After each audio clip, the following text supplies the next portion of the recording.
Hello అందరికీ నమస్తే అండి. నేను ఇవాళ లెమన్ టీ ఎలా పెట్టాలో చూపిస్తాను. ఇది అందరికీ తెలిసే ఉంటుంది. నాకు మెసేజ్ పెట్టారు ఈ రెసిపీ చెప్పమని. ఈ కప్పులు ఉంటాయి కదండి, టీ కప్పులు. ఇద్దరికి కావాలంటే 2 కప్పులు వాటర్ పోసుకోవాలి. ఇది ఇంకో కప్పు అండి. అడుగున ఇంకొంచెం నీళ్లు పోసుకోవాలి. తెల్లేటప్పుడు కొంచెం తగ్గుతాయి కదా. దీనికి టీ పొడి ఎక్కువ పట్టదండి. ఇట్లా పావు స్పూను టీ పౌడర్ సరిపోతుంది. ఇది వేసుకోవాలి. ఎక్కువ టీ పౌడర్ వేస్తే అంటే టేస్ట్ మారిపోయి చేదు వచ్చేస్తుంది అనమాట. అందుకని వేసుకోకూడదు. పావు టీ స్పూను ఇలాచీ పౌడర్ వేసుకోవాలి. ఇది ఫ్లేవర్ కోసం. స్టవ్ వెలిగించుకొని మీడియం ఫ్లేమ్లో నీళ్ళని తెల్లనివ్వాలి.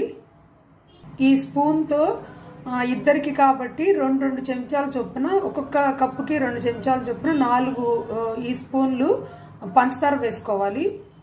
2, 3, 4.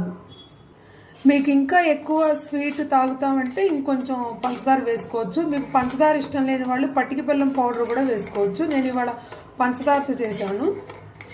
ఇవి కొంచెం తెరలనివ్వాలి. ఇవి టీ తెరిలిపోయిందండి. ఇంకా స్టవ్ ఆఫ్ చేసేసుకొని అప్పుడు లెమన్ పిండుకోవాలి. నేను 4 కోసం అయితే ఈ పెద్దది, 4 అయితే టీ తాగేవాళ్ళు 4 అయితే ఈ పెద్ద నిమ్మకాయది సరిపోతుంది పిండితే. ఇప్పుడు ఇద్దరికే కాబట్టి దీంట్లో కొంచెం పిండితే సరిపోతుంది. స్టవ్ ఆఫ్ చేసుకొని పిండాలి, లేకపోతే చేదు వచ్చేస్తుంది. ఇది పిండుకోవాలి. ఇప్పుడు ఎక్కువసేపు తెరలక్కర్లేదండి. ఒక 4-5 నిమిషాలు తెరిలితే సరిపోతుంది. మరీ ఎక్కువ తెరిలితే చేదు వచ్చేస్తుంది. మీకు ఇంకా పులుపు ఎక్కువ కావాలంటే ఇంకొంచెం నిమ్మకాయ వేసుకోవచ్చు. లెమన్ టీ తాగడం వల్ల జీర్ణక్రియ మెరుగుపడుతుంది. బరువు తగ్గడంలో కూడా సహాయపడుతుంది. చర్మ ఆరోగ్యానికి కూడా మంచిది. మళ్ళీ ఇమ్యూనిటీ పెరగడానికి కూడా దోహదపడుతుంది ఈ లెమన్ టీ. ఇందులో విటమిన్ సి పుష్కలంగా ఉంటుంది. మీరు కావాలనుకుంటే పుదీనా ఆకులు కూడా వేసుకోవచ్చు, ఫ్లేవర్ ఇష్టమైతే కనుక. అలా అని ఎక్కువ తాగకూడదండి. కొంచెం టీ పౌడర్ వేసుకుని తాగాలి.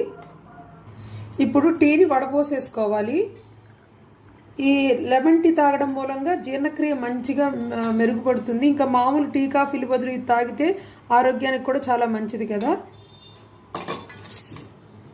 అంతేనండి, మనకి రోగనిరోధక శక్తిని పెంచే లెమన్ టీ రెడీ అండి. మీరు చేసుకుని నచ్చితే తాగండి. థ్యాంక్ యూ అండి.